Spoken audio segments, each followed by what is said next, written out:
So when we were about to submit our PR application, I lost my job in January of 2020. Aha. Yes. Some of these things are divine redirection. Every day people order, food from us, everything. Like sometimes we're sold out at 5 p.m.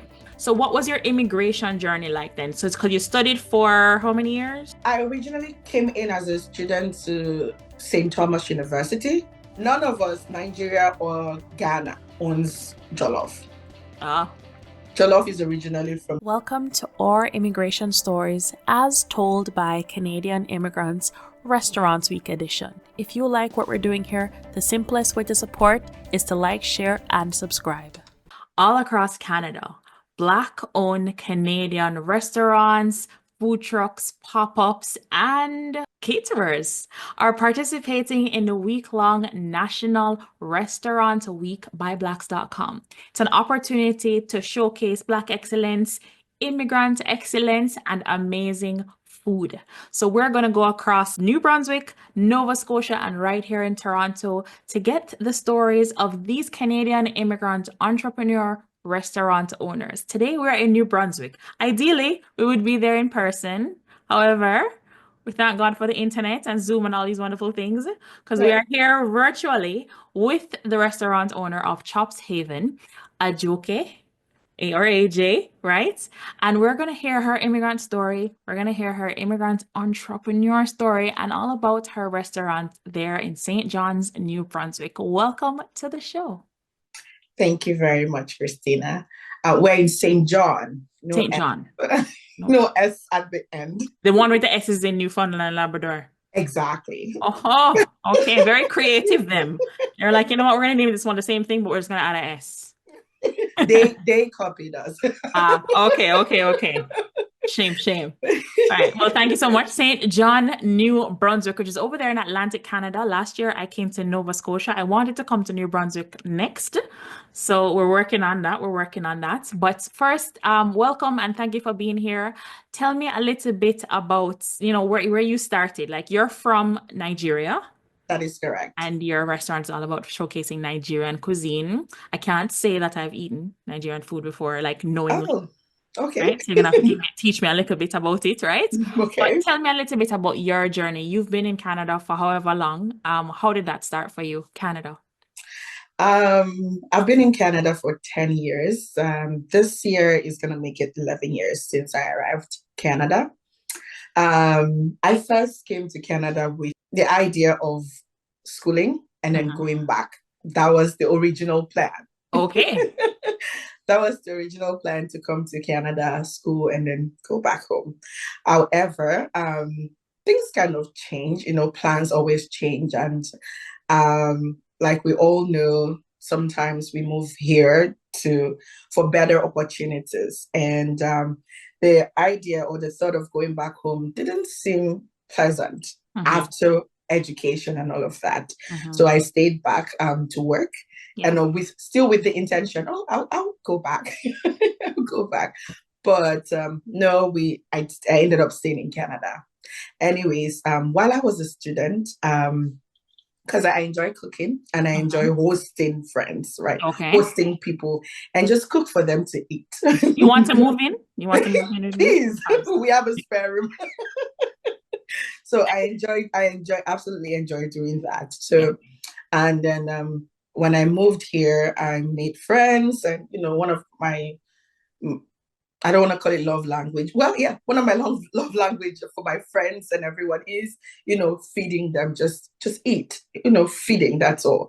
That's I take it very seriously. Nice. Anyways, so I started while in school. I made friends, and then every Sunday, because Monday to Friday work, and then of course Saturday you have schoolwork and whatever to meet up and catch up with. And then on Sundays after church, I'll just have my friends over, and then I'll cook for them, and we'll just eat, drink, and then maybe watch movies or play games and stuff like that. Nice. And then thank you. And then if a few of them every now and then will reach out to me and be like, oh, I enjoyed this particular meal you made this day, or this day I want it. What would it cost?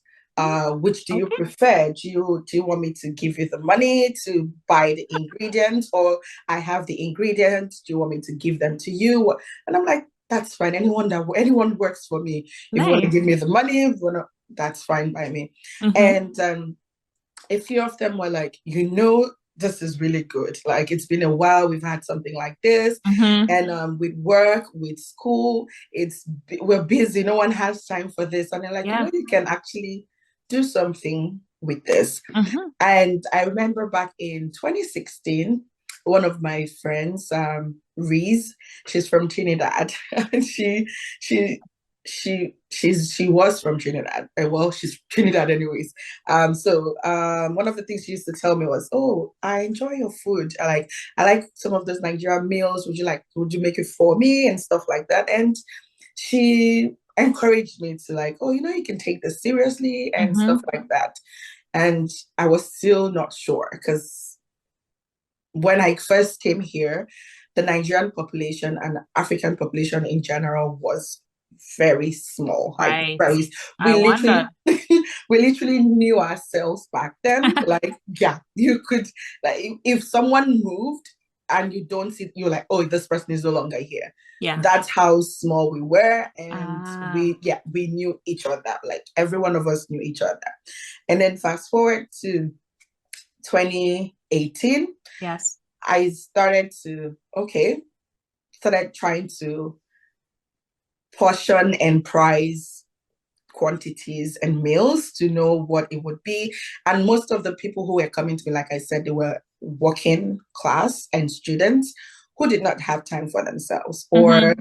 people who just wanted something that someone took their time to make for them, not rush, not quick I five know, minutes right? meal. so, Yeah. so I decided to do that. And then that's when I started taking it seriously and Yes. trying to see where it will lead. And then 2020 happened, Of course. the pandemic. Yeah, that 2020. A lot of businesses folded because of the pandemic. However, the food industry was, to me personally, I might be wrong, but I think the food industry did not suffer as much as other sectors did. Yeah. People were scared to go out. The restrictions were there, stopping people from going out, hanging out and stuff like that. But people were not scared to order food and have Yes. it delivered to them, contactless and all of Mm-hmm. that. So I took advantage of that, and I realized that in 2020, between 2020 and 2021, Yeah. we had like an influx of Nigerians coming Oh, into, yeah. I still say till today, it's been 4 years later, and I tell people that after the pandemic, the number of Nigerians we have now has grown exponentially so much that I barely know three-quarter of the people here. And like, we're interesting. so big, yeah. Even Okay. the African population in general, we're Yes. so big now. We're so, like a lot of people, so we barely know most people. I barely know most people now. Ah. Sometimes people be like, "Oh, are you Chop Saving?" Oh, and I'm like, "Yes." They're like, "I know you," and I'm sorry. I'm Yeah. sorry. I'm like, "I'm sorry, I don't know you. I'm not being rude, but people are just, So Yes. during the pandemic, that's when I decided, okay, this is looking way bigger, Yeah. serious than There's your client anticipated. base. Yeah, Mm-hmm. right. And then I took a bold step to register the business in 2020. Nice. So registered Chops Haven in 2020. And then that's pretty much how we started. And Yeah. then, of course, and here we are now. Yes. 5 years later. Good for you, Exactly. right? So Right. question then. So you came as an international student That is correct. and you did this international student thing. Yes. So what did you study? So I graduated from the New Brunswick Community College. Okay. I studied administrative professional. Okay. Fun enough, very different. Very No, that's different okay. from, Don't worry. yeah, very I'm the queen of different. I studied architecture and I'm talking to you right now about Canadian immigration. Okay. amazing. Yeah, it's a different, right? Right? So, So then it was like your passion for food, your love language, and your friends. Yeah, Really, networking is important, right? Because your network is the one who kind of pushed you along and supported the business exactly. until the client base showed up. Yeah. Awesome. So what was your immigration journey like then? So it's because you studied for how many years? I originally came in as a student to St. Thomas University. Oh, Yeah, St. Thomas University in Fredericton. But things didn't kind of go the way I expected or we planned. right. Yeah, My mom was my sponsor as at right. that time.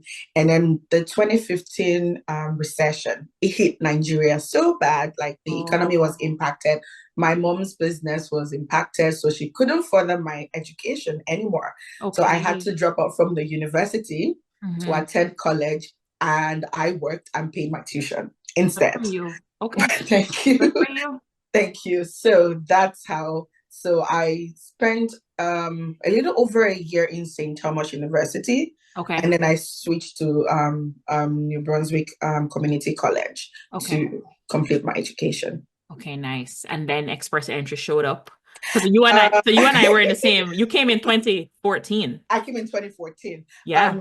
Well, and I met my husband. Oh, sorry, I forgot to mention that. Okay. Yeah. So Stephen's been the one talking to you. You've been talking. Okay. Yes. So I am Right. the owner and the brain behind Chop Saving. Right. Stephen's my husband, and he's been the one handling most of my administrative tasks and duties and Nice. responsibilities on my behalf. So Okay. when, Well, so when hello, I'm Stephen. Big up busy, yourself. thank you.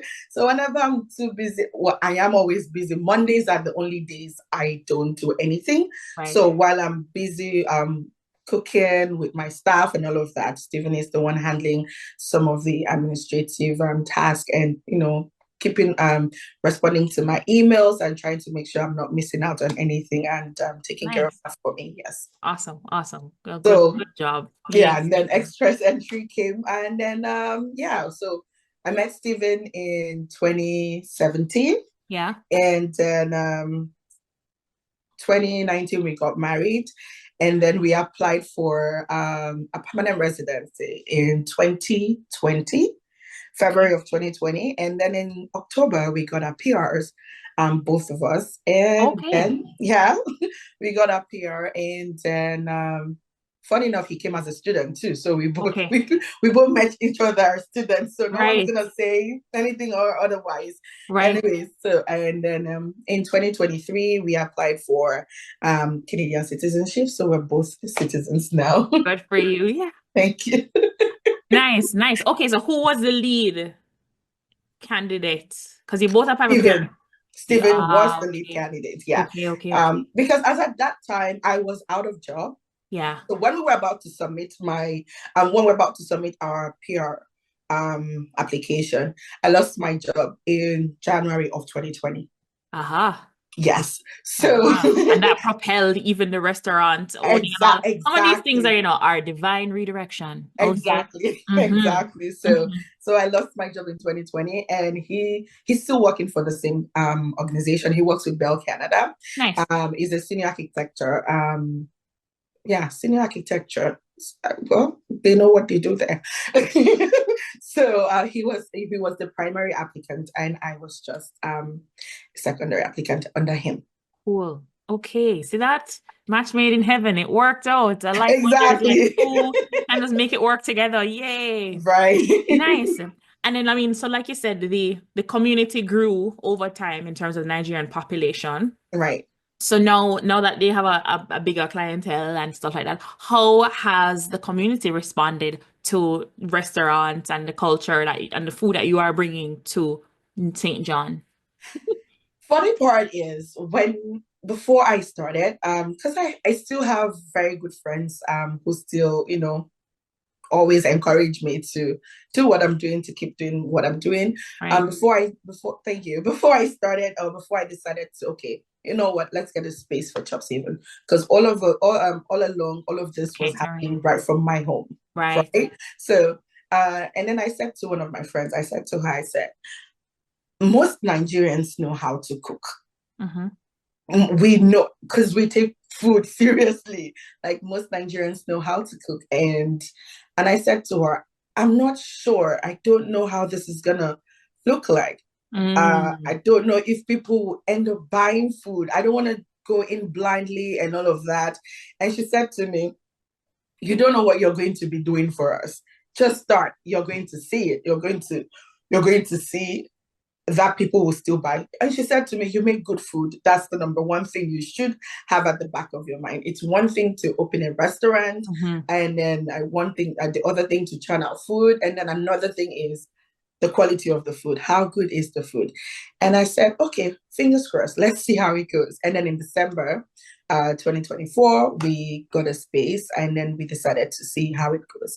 And it's been amazing. The response, I think in December, after December, I said to my husband, I said to Stephen, I said, see, yeah, I'm not going to get carried away by this. It looks like it's, we just started.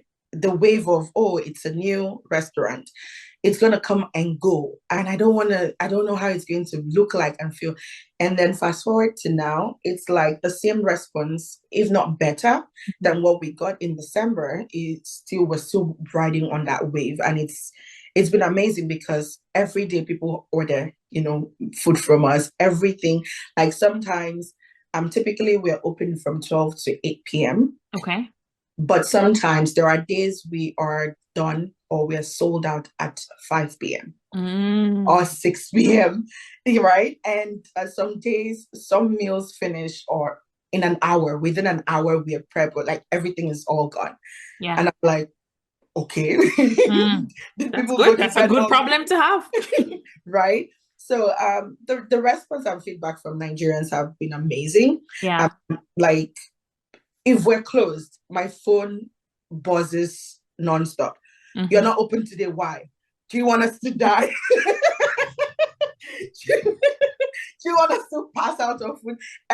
Funny enough, on Mondays, because I had always dreamed of no work Monday life. I told myself for the longest time, I promised myself, I said, if I end up having my own business, I'm not going to work on Mondays. I don't care what people do or whatever it is, I'm not going to work on Monday. So when I told people, I said, we're only going to be open Tuesdays to Sunday. We're not open on Mondays. And like, so people don't eat on Mondays? We don't eat on Mondays. And I'm like, I'm sorry. But yeah, it's been amazing. Nigerians have been very supportive, and yeah, they've been very supportive, especially when I introduce something new to the menu, to our menu. They are always, very looking forward to, trying out and purchasing or buying from us, basically. Awesome. Well, that's very encouraging, especially for people who, not even in the restaurant space, but even for entrepreneurs wanting to take that leap of faith. Exactly. Knowing well that, you have your expectations, but then you just blow it out of the park. So I'm very encouraged for you. I'm very happy to hear that. But what about the non-Nigerian population? Like, are the Canadians eating some food too? Jamaicans, are we coming by? We're coming. What? And you have to go tell me what is Nigerian food too, because I have some ideas in my mind, but I know that there's like a clash between you and Ghanaians about jollof rice. Jollof, yes. So you have to tell me about that afterwards. but tell me about like how is it going for even the non-Nigerians and coming by a restaurant? Right. So it's been good, honestly. I want to believe as well that being the first and only Nigerian/African restaurant in St. John has been helpful, has been, working to our favor at the moment. We have Cameroonians eat our food. We have Ghanaians as well. We have people from other parts of Africa eat our food, right? I know I have Congolese who order from us. And so it's not just strictly Nigerians, right? Other people, I would say most West African countries, they try, because to a certain degree, we have similarities Yeah. in some of our food. The recipes might not be the exact recipe in each country, but there is similarity in them.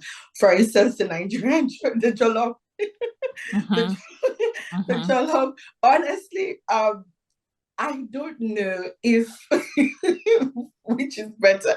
At the end of the day, I truly think and believe the jollof is better depending on who is cooking it or who cooks it.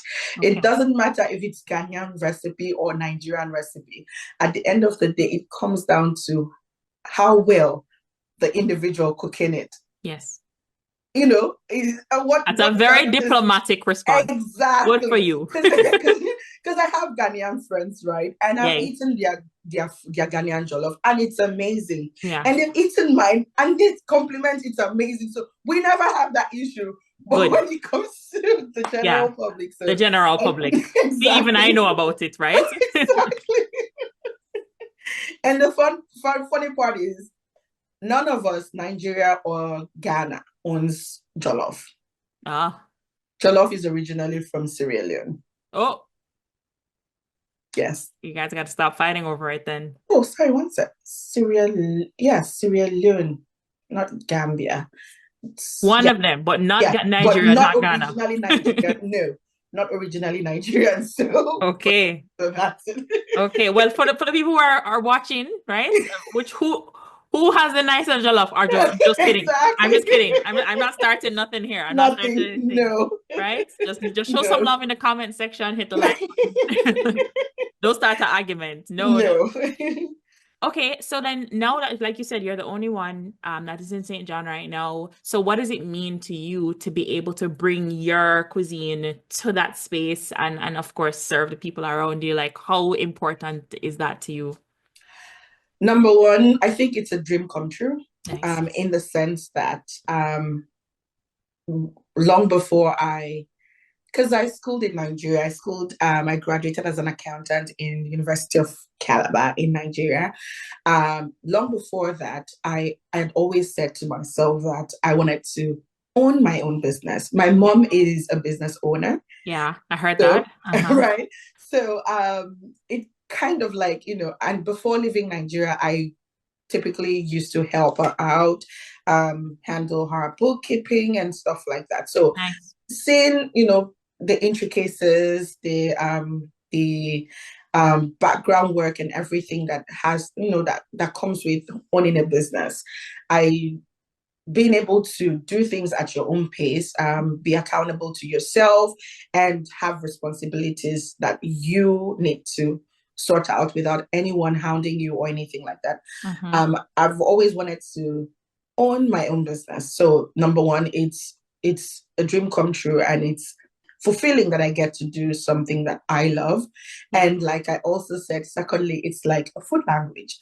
Love language. And because I love feeding people, and also when I cook, for instance, if I try a recipe or something that I've never cooked before, and I have the people try it out. Stephen is my number one taster. Yes, tasting stuff.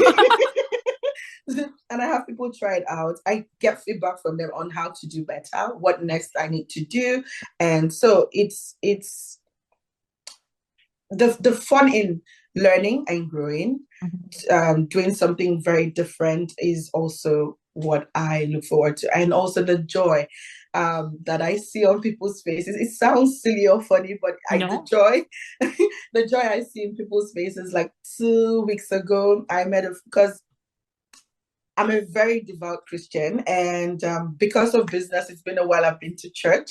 It's because we're trying to set up put structures in place and everything. So I don't go to church as often as I used to. So 2 Sundays ago, I was in church, and one of our church members, an acquaintance, she walked up to me and she was like, "Oh, how are you doing?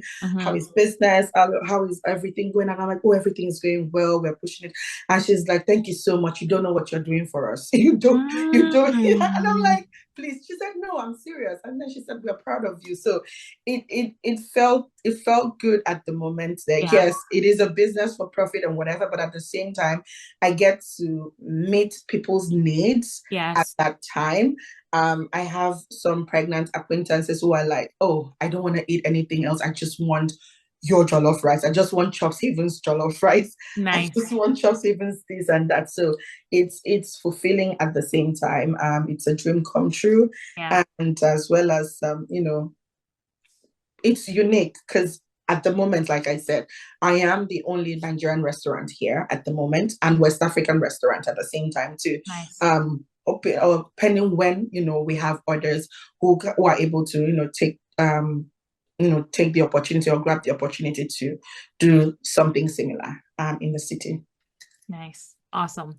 So now I know jollof rice. Okay. So I'm going to ask you about a dish that's not jollof That's not jollof. No. Although jollof rice is it has rice, meat, vegetables, seasoning, no vegetables, rice and meat. No. So jollof rice is cooked with tomato base. Oh, okay. Yes, tomato base. Some people use both fresh and paste. Okay. Tomato base mixed together. Some people use just fresh tomato base, and some people use just paste. I fall under the just paste category. I love the paste category. And other times I use both the paste and the fresh tomato base option. So it's tomato, tomato parboiled rice. Okay. Or parboiled basmati, not jasmine, not so it has to be parboiled. Okay. And then seasonings, stock powder or stock, meat stock. Mm-hmm. And then salt, pepper to taste. Okay. And that's it. Okay. So and then I remember you also asked the non-Nigerians, and we have Canadian customers who order and buy from us. Okay. So one of the things I had to learn to do. Okay, that's what I was going to ask next. Yes, tell me about that. One of the things I had to learn to do is tone down the seasoning. Mm-hmm. Turn down the spice and the hot and especially the hot. Mm-hmm. As for the seasoning, everything is okay. It's just the heat, which is the pepper, because we love peppers. So I had to tone it down, and I experimented the level of the tone down to be sure, okay, is it too mild or is it too bland or is it just perfect for everyone? And it's been perfect. I've not had any of my Canadian, let's say, white Canadians complain, or other Canadians who are maybe Black Canadians who grew up here who are not used to that heat. And then everyone's like, it's perfect. They don't have any problem with it. So I was wondering, like, how have you adapted to because you have to mix it's like Canadian Nigerian or Nigerian Canadian kind of. Exactly. And I mean, we still do bulk orders and customized orders. So right. You do catering. Exactly. Yeah. Mm-hmm. So for the bulk orders or bulk cooking that we have to do for individuals or parties or whatever, or events, we always ask our customers, okay, how hot do you want your food? So depending on their personal or individual requests, we tailor the heat or the seasoning to what they like or what they. But when it comes to our general meal for the day, from day-to-day sales, we kind of keep it easy for everyone to be able to eat and enjoy the meal. Yeah. Good. Oh yeah, good. Thanks for answering that, because I did wonder, right? And I mean, I look forward to when I visit, because I plan on visiting every single province, right? Awesome. So amazing. I've been to Montreal, but I have to do it properly. Okay. I'll have to go back. Right. So I want to come to New Brunswick, and I'll definitely come by and eat some jollof rice plus something else. Tell me something else. Tell me a different dish. Okay. So Nigeria is divided into 36 states. Okay. Right.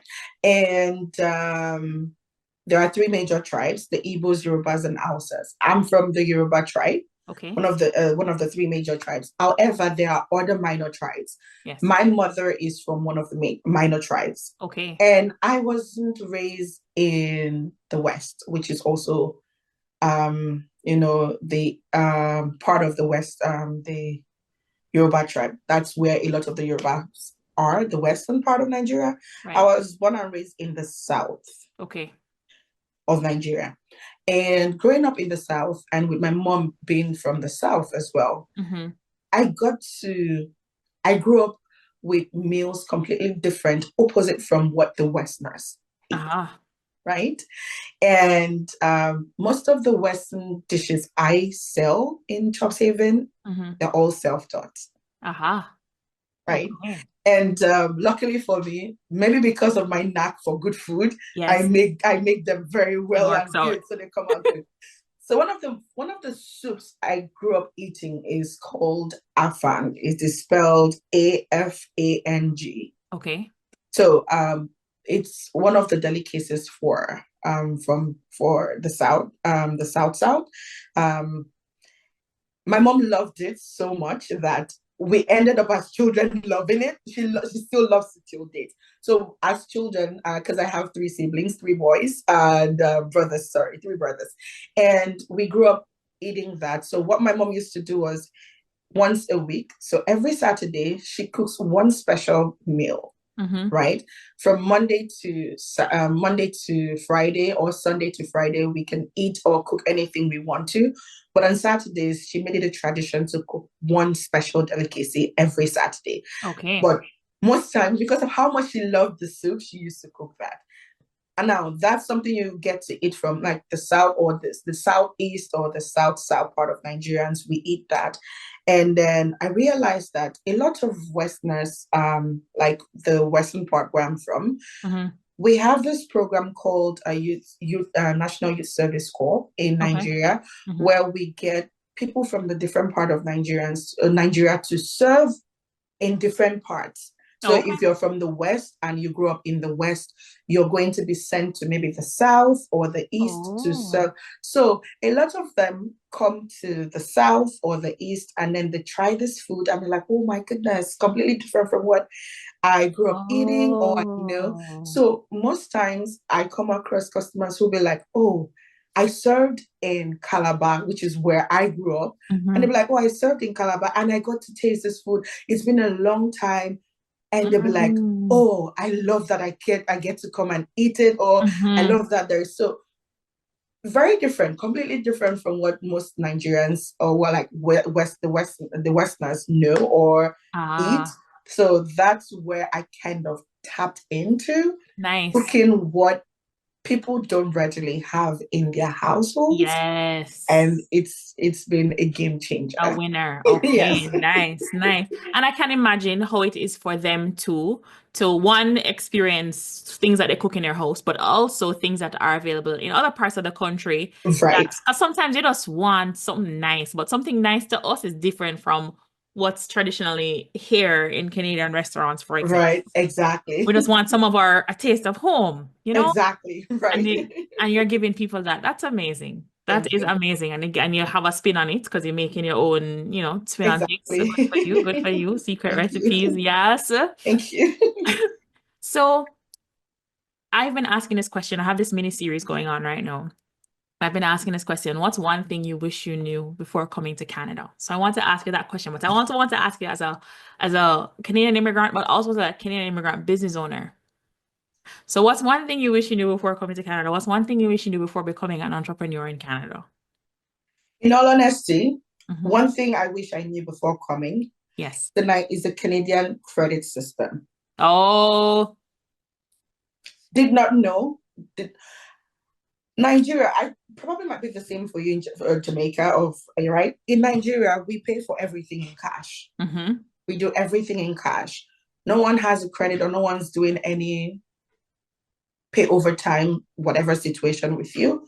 Nobody does that. Mm-hmm. So coming to Canada, I had to learn the hard way. Yeah. Right?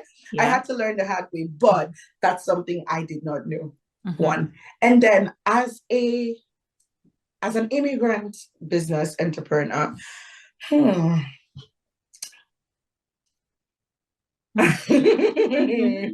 Play the Jeopardy song.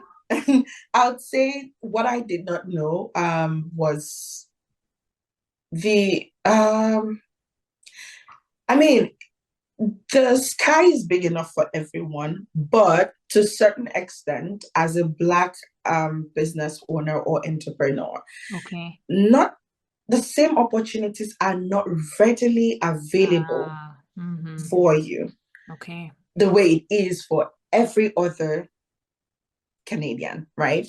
So it's not readily, for instance, I'm not going to go into details, but I'm just going to say, for instance, when I was talking to my bank and I'm like, oh, this is what I want. This is just before I could say Jack, I was shut down, like literally, right? I couldn't do, not right, because I'm like, before I could say or ask this, oh no, we don't do it this way. Oh no, because of this, you're not gonna, like, just give me the opportunity to, right, tell you what I have, my vision, and then, then you decide. Not, I barely said anything, and then you're shutting me down. You're not giving me that room or that opportunity. So, in as much as the sky is big enough for everyone, but there are still some limitations, for Black business owners or entrepreneurs. And then I did not know that, because I used to think, oh yeah, everyone is, it's an even ground for us to play on, but no, it's not. Actually, even it's not an even field or ground for everyone to.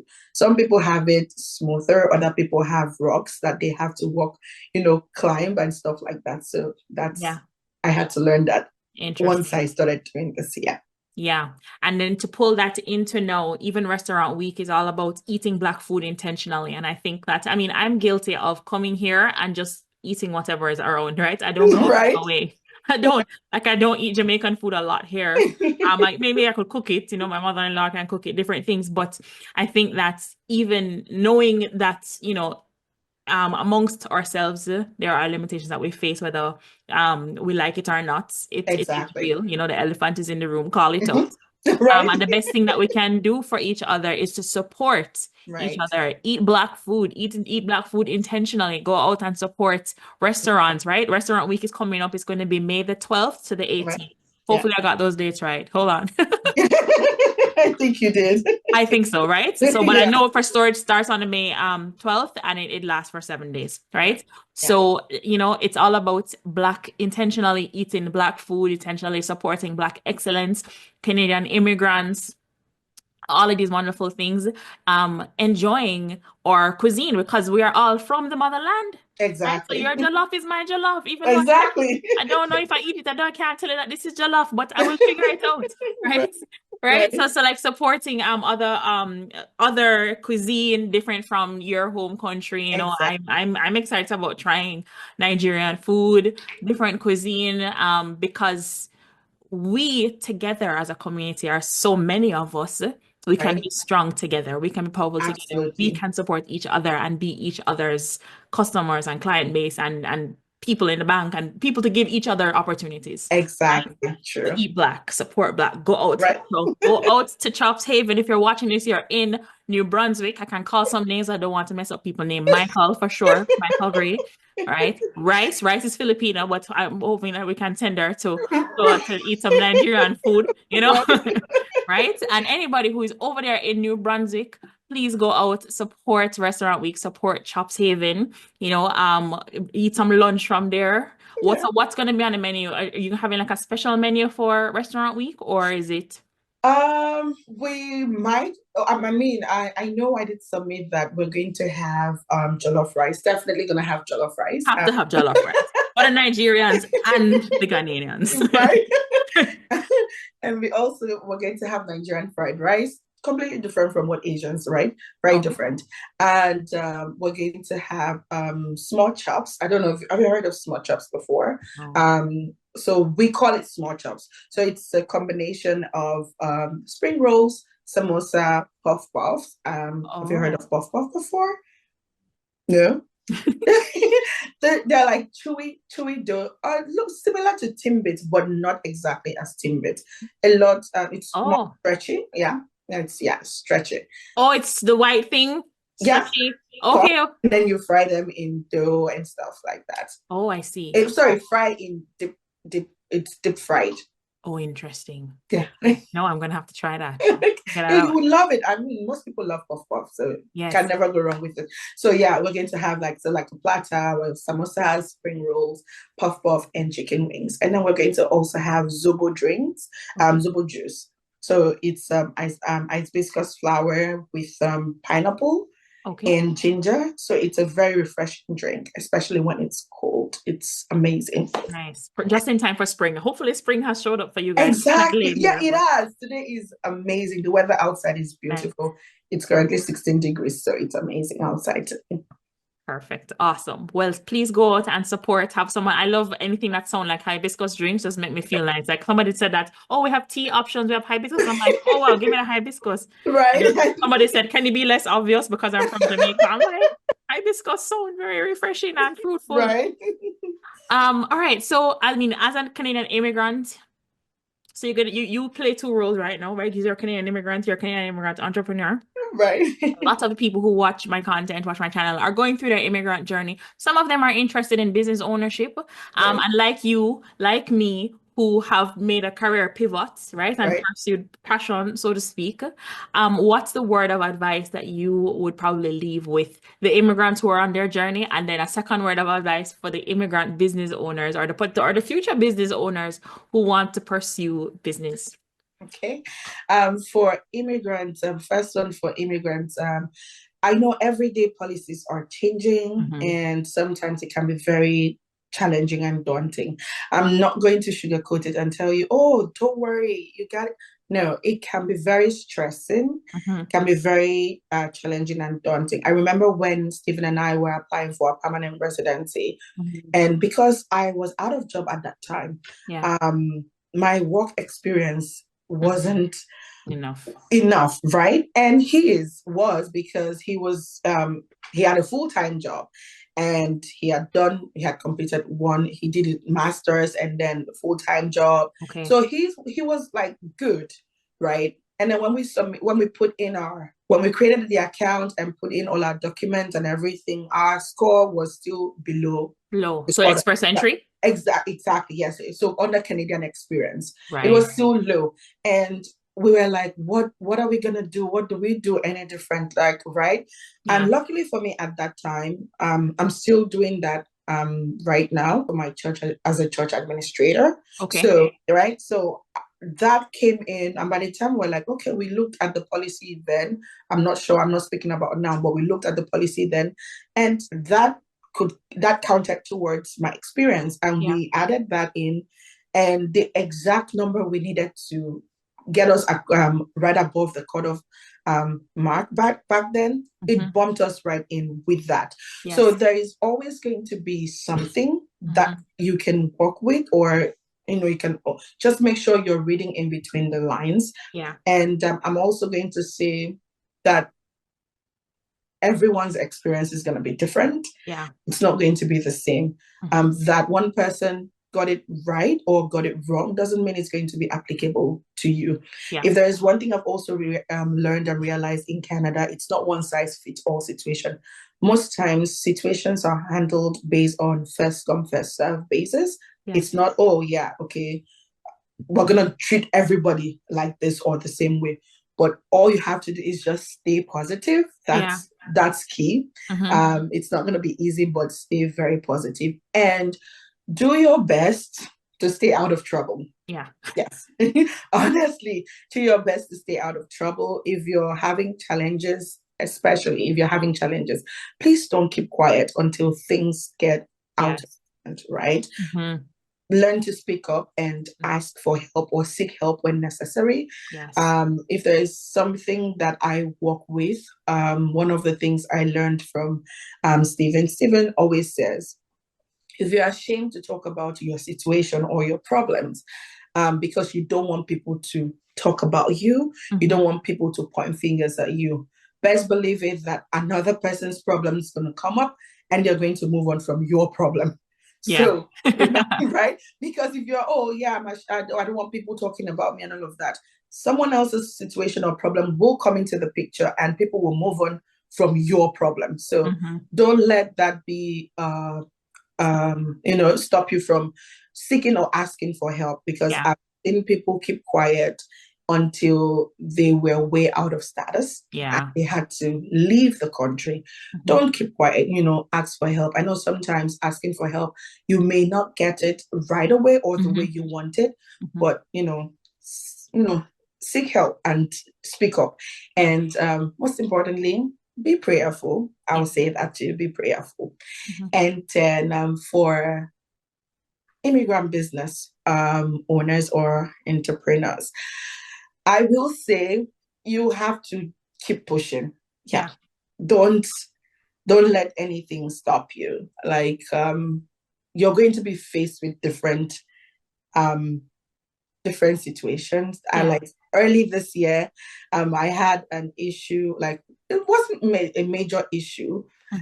So when we started in December, we were sharing a space with another business. They were gracious enough to do that for us. Right. And we started sharing space with them. But because of how small the place was, it could not contain when we started, we had a very small vision. We're like, okay, we're going to work with this small space. But it turned out that we technically outgrew that space and we became bigger than what we were doing at that place. And it was going to cause a problem for us, which would have ended up having the other business shut down because of us. And we had to do something about it, right? And when that happened, we were faced with, okay, do we scale down and go lower than the plan and maintain our little, the little size or number we want, or do we figure out how to continue at where we are to be able to grow, right? So eventually we had to take a step back and then try to, think things through, make a lot of inquiries, questions, and we eventually got our own space. We eventually got our space, and we're hopeful that we're going to get it all set up and ready before May 12th. We are already on it right now. So what I would say is, especially when it comes to finances, because to start a business, you need a whole lot of money to do it. Especially for restaurants. I can't speak for any other type of business, but for restaurants, you do need money to do that. Equipment, bills. I no longer do job saving alone. Before 2024, I was doing things alone myself. I was catering for events, 100 people events myself. It was getting too much. At some point, I realized that, you know what, I needed help. So I have 4 employees right now. So thank you. So it's gonna be challenging, but I would say don't give up. Honestly, you probably may have heard this over and over again. Don't give up. Take advantage of your connections, network as much as you can. There are tons and tons of grants and loans out there. Take advantage of them. Nobody wants to take a loan, but honestly, sometimes you have to do what you need to do, but you have to make sure to do your necessary backgrounds and research regarding whatever loan you're going into, and take advantage of them, like grants and all that. Ask questions, right? Ask questions because we don't all know it all, right? Yes. So ask questions, and I hope that you are successful in whatever you choose to do, and you achieve whatever it is you look out for, and dream big. Don't dream small, dream big. Awesome. I love that, because I was going to ask you about networking and you did it. And this always happens when I want somebody I want it to have to come up, right? I don't want it to be like, so did networking play a part in your? No, you just said it all on your own. You said, and what I heard from you is, 1, don't be afraid to seek help. 2, tap into your network. 3, it's okay to use other people's money. Exactly. to make your money. Use it. Right. And oh gosh, you said there's one that you said too. 3 is it's okay, like, get help in terms of like hire people. Don't try to be a one-man band, right? Yeah. Expand your team, grow your business. Right. Yeah. Beautiful. I love it. Well, you have been most gracious for spending your time with us today. We look forward to Restaurant Week. I'm not going to be in New Brunswick, but you can take a picture of the jollof rice for me. You can serve up a little bit for me, and then you just eat it for me. Right? No problem. I will do that. All right, so tell us where people can find you. Where can they find your restaurant and also where they can find you on social media? Okay, so we are located at 535 West Moreland Road, St. John, New Brunswick. Mhm. And you can find us on Twitter, X. Sorry. You can find us on X and with the handle The Chops Haven. And you can also find us on Instagram as Chops Haven. Awesome. CHOPSHAVEN. Correct. Perfect. Awesome. Right. I know I didn't say this at the beginning, which I should have, but thank you so much for having me. Absolutely. It is an opportunity. It is an opportunity that I don't take for granted. Yeah. It's not a lot of time that you get the opportunity to talk about your business as a Black person, Yes. as an immigrant to even start with. Yes. So yeah, I am very super grateful for this opportunity, and it's nice to see that we have fellow Blacks who are putting us out there, trying to put us on the map to, showcase what we're doing. In my wildest dream, I never expected that this was going to happen. Yeah. But here we are. Here we are. But here we are, regardless of the platform, no matter how small or big it is. I am grateful for the opportunity. So thank you so very much for having me and giving me the opportunity to talk about Chops Haven. I do appreciate it. Absolutely. And support, go out. May 12th is the first day, and then 7 days after that is when it will end. So whatever that calculates to. Please go out, support Chops Haven. Good luck for the rest of for preparing this new space. Good for you. And of course, the rest of 2025 and onwards, like 2020, what's after 2025 again in 30? 2026. 30. 2030. 2030, right? 2030, yes, that is correct. Yes, awesome. This has been great. Thank you so much for watching. If this was resonating with you in any way, hit that like button, subscribe to this YouTube channel for more helpful videos like this, and share this. Share this with a fellow person that you know that is in New Brunswick that you think should go and visit Chops Haven. And I will see you in the next video.